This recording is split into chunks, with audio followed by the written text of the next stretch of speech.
31 দফা লিখেছে, এর কোনটাই কোনো দফা না। এর দফা কি জানেন? আপনাদেরকে মুখের কথায় বলদ বানাইয়া খুশি করার নাম 31 দফা। ব্যর্থতার পর্যবসিত নতুন শখ পরিবারতান্ত্রিক রাজনীতিকে পূজা করার নাম দিয়েছে 31 দফা। কোন এক শুয়োরের বাচ্চা এইটাকে লিখেছে, বলেছে বাংলাদেশের 20 কোটি মানুষকে বলদ বানানোর জন্য 31 দফা চলে দাও। এটার কার্যকরী কোন ভূমিকা, এফেক্টিভনেস আছে? জিরো, নাই। 31 দফা যদি তাদের হয় জনগণের মুক্তি, তো জনগণের মুক্তিতে নির্বাচন আসে না, মিয়ানমার করিডোর আসে না, চান্দাবাজি আসে না। চিন্ময় ছাড়া পাইছে ইসকনের, বিএনপির কোনো প্রতিবাদ নাই, তারা এটাকে সাপোর্ট করে। ওয়াকারের বিরুদ্ধে তাদের কোনো কথা নাই, তাকেও তারা সাপোর্ট করে। ভারত একের পর এক ভণ্ডামি, অত্যাচার, ধ্বংসযজ্ঞ চালাচ্ছে, কোনো কথা নাই, এক্ষেত্রেও তারা সাপোর্ট করে। এই মুহূর্তে বিএনপির রাজনীতি বিএনপির নিয়ন্ত্রণে নাই, রাজনৈতিক দর্শন পুরোপুরি ভারতের নিয়ন্ত্রণে। বিএনপির 2-3টা জিনিস, তাদের যেটা চাওয়া পাওয়া, এটাকে যদি ইমপ্লিমেন্ট করা হয় তাহলে এর বেনিফিশিয়ারি বাংলাদেশের 20 কোটি মানুষ না, আমার দেশমাতা বাংলাদেশও বেনিফিশিয়ারি না। তাহলে বেনিফিশিয়ারি কে? প্রথম বেনিফিশিয়ারি ভারত, দ্বিতীয় বেনিফিশিয়ারি বিএনপির পরিবারতান্ত্রিক রাজনৈতিক দলের নেতৃবৃন্দ। আপনারা ভুল শোনেন নাই, বিএনপির এই মুহূর্তে যদি নির্বাচন দেয় সবচেয়ে বড় বেনিফিশিয়ারি কে? ভারত। বার্মা করিডোর অর্থাৎ মিয়ানমারে যে হিউম্যানিটেরিয়ান করিডোর নিয়ে কথাবার্তা বলা হচ্ছে, এটা যদি হয় এর বেনিফিশিয়ারি নাম্বার 1 বেনিফিশিয়ারি ভারত। দ্বিতীয় বেনিফিশিয়ারি জিয়া পরিবার, স্পেশালি বেগম জিয়া পরিবার, রাষ্ট্রপতি জিয়ার পরিবার না। তাইলে হাবত 20 কোটি মানুষ, হাবত বাংলাদেশের জনগণ, হাবত তাদের চাও পাও, হাবত বিএনপির কর্মী, হাবত বিএনপির সমর্থক, হাবত বিএনপির কর্মী যারা পাট খেতে ধান খেতে ঘুমিয়েছে হাসিনার স্বৈরাচারের সময়, তাদের অবস্থানটা কোথায় যাবে? শহীদ জিয়ার যে পলিটিক্যাল আইডিয়ালিজম, তাহলে শহীদ জিয়ার আদর্শের উপরে কি বর্তমান বাংলাদেশ জাতীয়তাবাদী দল আছে? নাকি আদর্শ থেকে চ্যুত? সার্বভৌমত্ব থাকে না, আমাদের সংবিধান থাকে না, আমাদের অস্তিত্ব থাকে না। এজন্য সার্বভৌমত্বটার সাথে যেহেতু করিডোর জড়িত, বিষয়টা আমাদের কাছে ইম্পর্টেন্ট।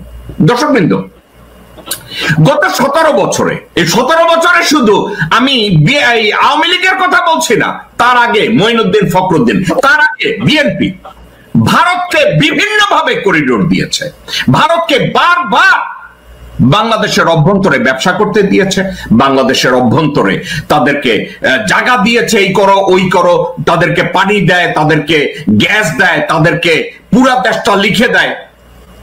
কিসের জন্য? স্রেফ ক্ষমতায় থাকার জন্য।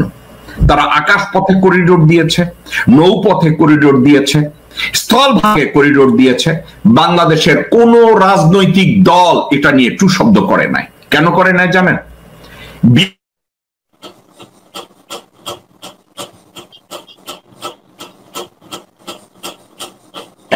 যে তোমাদেরকে সারা জীবন বাংলাদেশের রাজনীতিতে রিলেভেন্ট রাখবো, যেমন আমির খসরু মাহমুদ, যেমন ইকবাল হোসেন টুকু, যেমন মির্জা ফখরুল, মির্জা আব্বাস, আব্দুল আওয়াল মিন্টু। আওয়ামী লীগের নেতাদের নাম আর নেই না, কারণ ওখানে কম্বল বাঁচার মতো সরকার, ওদের দলীয় প্রধান থেকে শুরু করে সমর্থক পর্যন্ত তারা সবাই ভারত নীতিতে অটুট। ভারতের নীতি তাদের জন্য কোরআনের আয়াত। কোন মুসলমান ইমান নিয়ে আওয়ামী লীগ করতে পারে না। তো আওয়ামী লীগ নিয়ে আর আমি কথা বললাম না, এরা এই করিডোর নিয়ে কোনোদিন কথা বলে নাই। এখন যে মুহূর্তে ডক্টর মোহাম্মদ ইউনূস সিদ্ধান্ত নিয়েছেন রোহিঙ্গা সমস্যার সমাধান আমাদের করতে হবে, এত মিলিয়ন লোকজন আমাদের দেশে বসায় রাখা যাবে না, পরে আমাদের দেশের অস্তিত্ব নিয়ে টানন পোড়ন শুরু হবে। হাসিনাটার সলিউশন কি পাইছে আপনাদের মনে আছে? আপনাদেরকে আমি মনে করাইয়া দেই। হাসিনা মাগি সৌদির কাছ থেকে বাকিতে তেল নিবে, এই জন্য 65,000 রোহিঙ্গাকে বাংলাদেশের নাগরিকত্ব দেওয়া হয়েছে। আচ্ছা, তখন বাংলাদেশ জাতীয়তাবাদী দল এটা প্রতিবাদ করছে, করে নাই। আমি জেকব মিল্টন করছি, অনলাইন অ্যাক্টিভিটিসদের ভিতরে অনেকে করছে, কে আগে করছে কে পরে করছে, দ্যাটস দ্য ইস্যু। এটা নিয়ে প্রতিবাদ আমরা করছি, কারণ বাকিতে তেল পাওয়ার জন্য সৌদি আরবের কন্ডিশনে হাসিনা মাগি 65,000 রোহিঙ্গাকে বাংলাদেশের নাগরিকত্ব দিছে। কে করেছে? হাসিনা করেছে। কে করেছে? আওয়ামী লীগ করেছে। কে করেছে? ভারতের নির্দেশে করেছে। কারণ কি জানেন?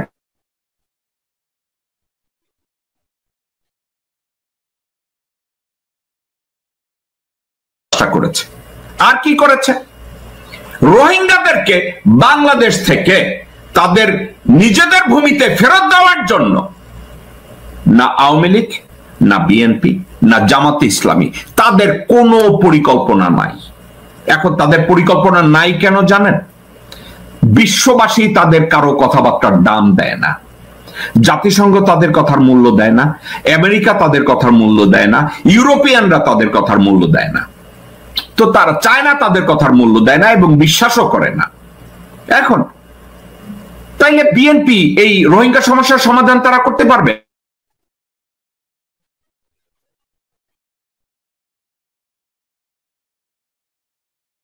বাংলাদেশ প্রসঙ্গে, রোহিঙ্গা প্রসঙ্গে বাংলাদেশকে কোনো প্রকার সহায়তা ভারত করবে না, ওপেনলি বলে দিছে। বিএনপি সেটা জানে, অথচ বিএনপি এটা নিয়ে কোনো কথা বলে নাই যে ভারত কেন সহায়তা করবে না, রোহিঙ্গা ব্যাপারে ভারত কেন এই ব্যাপারে আমাদের সাথে যাবে না, একবারও বিএনপি বলে না। কেন বলে না?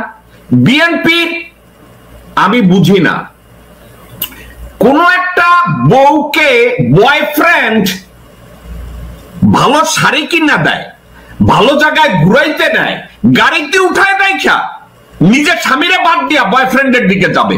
বিএনপি বর্তমানে বাংলাদেশের জনগণ এবং বাংলাদেশের অস্তিত্ব বাদ দিয়ে বাংলাদেশ জাতীয়তাবাদী দলের প্রতিষ্ঠাতা শহীদ রাষ্ট্রপতি জিয়াউর রহমানের আদর্শ থেকে সরে গিয়ে তারা বিএনপির রাজনীতির মূল মন্ত্র ছেড়ে দিয়েছে ভারতীয়দের হাতে। ভারত যা বলে বিএনপি তাই করে, কারণ বিএনপি পরিচালিত হচ্ছে ভারতের গোলাম আব্দুল আউয়াল মিন্টুর দ্বারা, বিএনপি পরিচালিত হচ্ছে ভারতের নাগরিক এবং বাংলাদেশের যৌথ নাগরিক মির্জা ফখরুল ইসলাম আলমগীরের দ্বারা, বিএনপি পরিচালিত হচ্ছে গোর খদক মির্জা আব্বাসের দ্বারা, বিএনপি পরিচালিত হচ্ছে আমির খসরু মাহমুদ চৌধুরীর দ্বারা, বিএনপি পরিচালিত হচ্ছে ভারতের নাগরিক এবং ভারতীয় পোষ্য সালাউদ্দিনের দ্বারা। তা আপনারা ইন্ডিপেন্ডেন্ট বিএনপি কে আপনারা আর কোথায় দেখতে পাবেন? দেখতে পাবেন না। বার্মা করিডোর নিয়ে তাদের যত আলাপ আলোচনা, যা সব আকাশে। রোহিঙ্গা সমস্যার সমাধান বিএনপি জীবনেও করতে পারবে না, রোহিঙ্গা সমস্যার সমাধান আওয়ামী লীগও করতে পারবে না, জামাতও করতে পারবে না। কারণ একটা, সাবজেক্টটা আন্তর্জাতিক ইস্যু এবং আন্তর্জাতিক অঙ্গনে এই তিনটা রাজনৈতিক দলের কারোই গ্রহণযোগ্যতা নাই, কারো আস্থায় তিন দলের উপরে নাই। আমি জামাতকে ভালোবাসি, আমি বিএনপি কে ভালোবাসি, আমি আওয়ামী লীগকে ভালোবাসি, এই ভালোবাসার সাথে ইন্টারন্যাশনাল চাওয়া পাওয়ার কোনো সম্পর্ক নাই। চায়না এদের কারো উপরে বিশ্বাস করবে না, চায়না না আওয়ামী লীগকে বিশ্বাস করে, না বিএনপি বিশ্বাস করে, না জামাতকে বিশ্বাস করে। তাইলে এখন একটা মাত্র রাস্তা আছে, ডক্টর মোহাম্মদ ইউনূস। ডক্টর মোহাম্মদ ইউনূসকে আপনি আর আমি পছন্দ করি আর না করি, বিশ্ব তাকে সম্মান করে, আমেরিকা তাকে সম্মান করে, ইউরোপিয়ানরা তাকে সম্মান করে। তাহলে এই সম্মানটাকে ব্যবহার করে আমরা রোহিঙ্গা সমস্যাটা সমাধান করা সম্ভব। এবং ওই আলোচনায় করিডোরের সাবজেক্টটা যদি আসে, I will take the lead of Dr. Mohammad Yunus. Dr. Mohammad Yunus যদি মনে করে যে করিডোর দেওয়া বাংলাদেশের জন্য মঙ্গল, যেহেতু ডক্টর মোহাম্মদ ইউনূসের চেয়ে ভালো পরিকল্পনা আমার নাই, আমি ডক্টর মোহাম্মদ ইউনূসের পক্ষে আছি একটা কারণে, উনি বাংলাদেশের ভালো চান। উনি ওনার সিদ্ধান্ত নিয়ে যদি বাংলাদেশের এই সমস্যাটা সমাধান করতে পারে, আমি ওনার সাথে আছি। দর্শক বৃন্দের পাশাপাশি আমি একটা কথা বলে রাখি, এই করিডোরের সাথে আরো দুই একটা সাবজেক্ট আছে। আমি ডিপ্লোম্যাটিক স্বার্থে বাংলাদেশের 2-4 জন গভর্নমেন্ট অফিসিয়াল আমাকে বলেছে এই বিষয়গুলো নিয়ে আমি যেন কথা না বলি, কারণ এই কথাগুলো যদি বলি, this is the diplomatic conversation, আমি যদি এগুলো নিয়ে আলোচনা করি, এই আলোচনাগুলো ব্যাহত হবে, এই আলোচনাগুলো খারাপ দিকে যাবে। যার জন্য আমি 2-4টা বিষয় জানা সত্ত্বেও আমি ওপেনলি আপনাদের সাথে এভাবে কথা বলতে পারলাম না। কিন্তু এতটুকু বলি, মায়ানমার এবং বাংলাদেশের মধ্যে করিডোরে বাংলাদেশ লাভবান হবে, বাংলাদেশ উপকৃত হবে, বাংলাদেশের অস্তিত্ব রক্ষা পাবে এবং রোহিঙ্গা সমস্যার সমাধান হবে। আর এটা যদি হয়, ভারত ক্ষতিগ্রস্ত হবে এবং বিএনপি এবং আওয়ামী লীগ ভারতের ক্ষতি মেনে নিতে চায় না। That is the bottom line. আপনাদেরকে আরো একটা কথা বলি, অ্যাডভোকেট কাজী আব্দুল্লাহ আল মামুন এই কথাটা বলেছে যে জেনারেল ফজলুর রহমান বলেছে আমাদের 7 সিস্টার্স এর উপরে দখল নেওয়া দরকার। আমি ওনার এই কনভারসেশনটাকে রেটরিক হিসাবে আমি এই মুহূর্তে ধরে নেই। কেন ধরে নেই? কুত্তার বাচ্চা হারামজাদা ভারতীয় শুয়ারের বাচ্চারা যদি বারবার বলে নোয়াখালী নিয়ে নেব, চিটাগং নিয়ে নেব,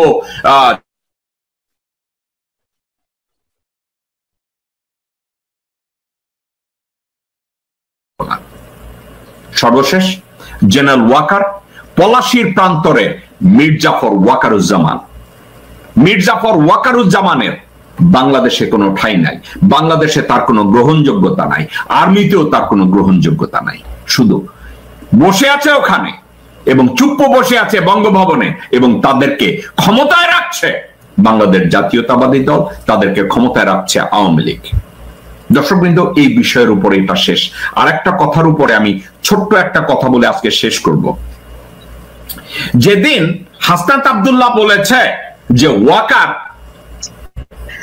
ডক্টর মোহাম্মদ ইউনূসকে সরকার প্রধান হিসেবে চায় নাই, যেদিন আসিফ মাহমুদ বলেছে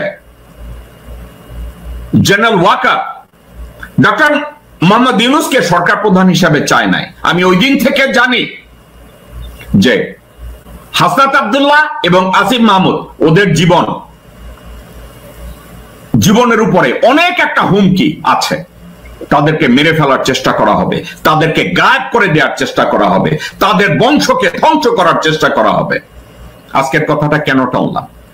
গতকালকের হাসনাত আব্দুল্লাহর উপরে আক্রমণ হয়েছে গাজীপুরে, তাকে মেরে ফেলার চেষ্টা করা হয়েছে, তাকে আহত করা হয়েছে।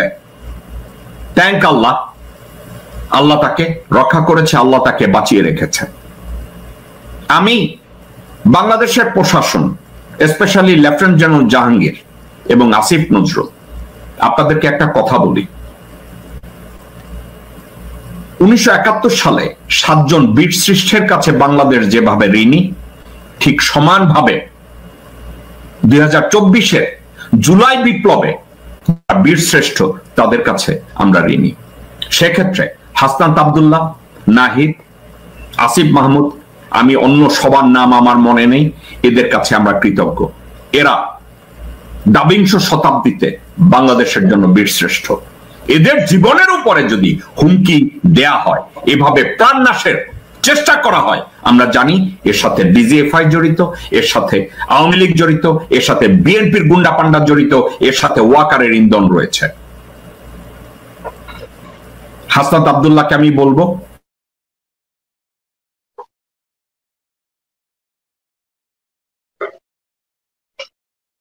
তাদের অনেক দায়িত্ব থাকে, তারা এতটা মেনটেন করতে পারে না, যেহেতু you are not holding any government position. কিন্তু you have to become more careful. Asif Mahmud, you have to become more careful too. Nahid, you too. আপনাদের উপরে যেই হত্যার হামলা হয়েছে, আমি নিন্দা জ্ঞাপন করছি। ডক্টর আসিফ নজরুল এবং লেফটেন্যান্ট জেনারেল জাহাঙ্গীর, তাদের ব্যাপারে আরো সতর্ক হওয়ার জন্য আপনাদের দিকে দৃষ্টি আকর্ষণ করছি।